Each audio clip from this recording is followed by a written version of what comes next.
Free Cheesy Pokemon Battle 4. I know what you're thinking. Fear Cheesy, why are you using the same team like last time?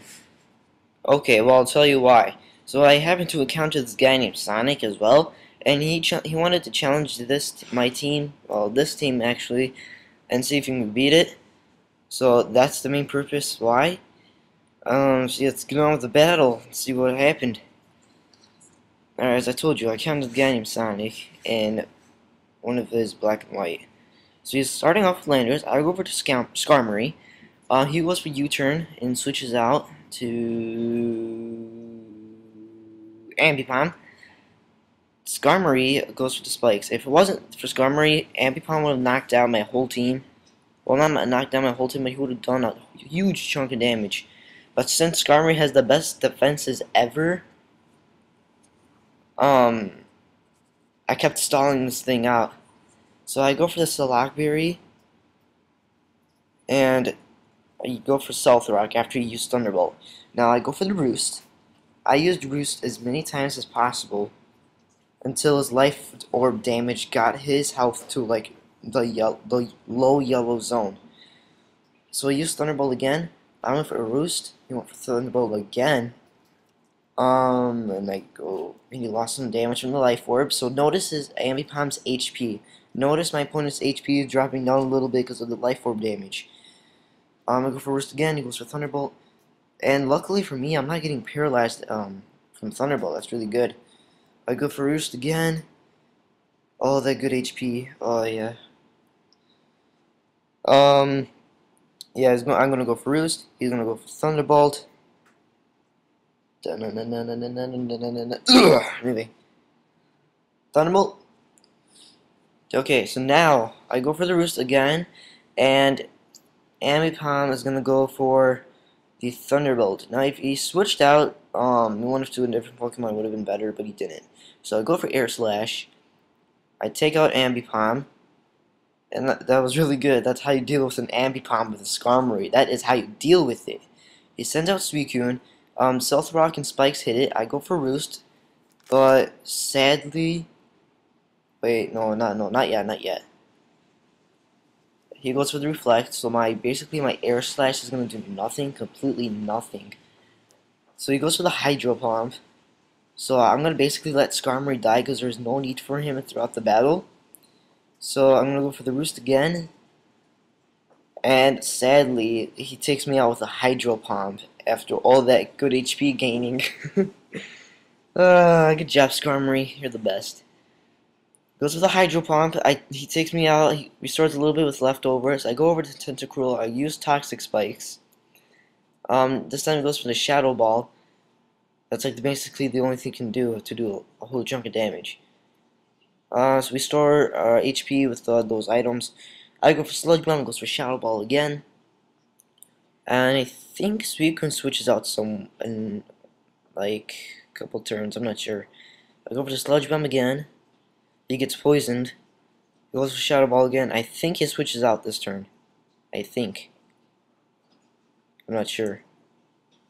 So after we store your health with the Black Sludge and leftovers, Suicune takes damage from poison. Okay, now he finally switches out. He goes over to Landorus, predicting that goes for Sludge Bomb again, which I did.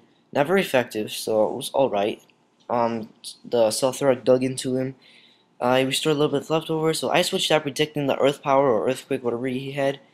So he had Earth Power, so I sent out Cresselia because I have the Levitate ability, and it didn't affect me. So he goes for the U-turn. He switches out and he sends out a Hydreigon, and I go for Light Screen.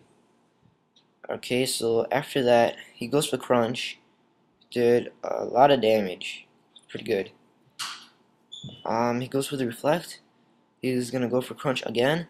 I'm nearly gonna live this, so I don't know how. Oh yeah, never mind. After he used Crunch, I went for the Thunder Wave. I switched out. I'm gonna go over to Tentacruel. So now he's like, well, basically there's no need for Hydreigon in the battle, so he just left it in there so he can get killed. So I go with the Ice Beam. It still lives it. Paralyzed. I go restore the Black Sludge. I go over for Ice Beam again. I take out the Hydro Gun, store a little bit with the Black Sludge. Now he's going to go over to his Landorus, and he's forcing me to switch out. I'm going to send out Cresselia, but now he made a very good prediction. He went for the U-turn, protecting my Cresselia would go in. So basically now my Cresselia got out, and now he switches Landorus for Breloom, and he gets poisoned, and Spikes and Solrock dig into him. I go over to Celebi. He switches out Breloom. He goes over to Landorus. I go for the Psychic. Yeah, I go for the Psychic. Did a good amount of damage. And he goes for the Fly after he restores health with leftovers. I go for Psychic again, but I missed. So I decided to stay in because there's like really no need to switch out because I can just take him out with a Psychic. Plus the Rocky Helmet will damage him. So after that happened, I used Psychic to take it out. So he goes back over to Suicune. Now I'm gonna switch out because of Shadow Ball. I don't want Celebi to die just yet. So I go over to Jirachi, and he goes for Shadow Ball. And I did an okay amount of damage. I don't really think I used Celebi throughout the rest of the battle. I think Jirachi just finished it up. Alright, so I go for Thunderbolt. I take out Suicune, and now his last Pokemon is Breloom. His Breloom can't do. Wait, no, not his last. No. Breloom is not his last Pokemon. Check this out. What's with Milotic? I used Thunderbolt. I did a huge amount of damage, and he goes to the Aqua Ring because he thought he would live a Thunderbolt regularly. But since I got a critical hit, he really got mad. So he restores his HP with the Aqua Ring, takes damage, and he restores his health with leftovers. Take damage with the Toxic Spikes. Use Thunderbolt, take out the Milotic. So then his last Pokemon is Breloom. Breloom had nothing. He couldn't do anything. Stone Edge and Stealth Rock and Spikes hit it. I go for it with the Psychic and I knock him out. Rate, comment, subscribe. Don't forget to like, comment, and subscribe.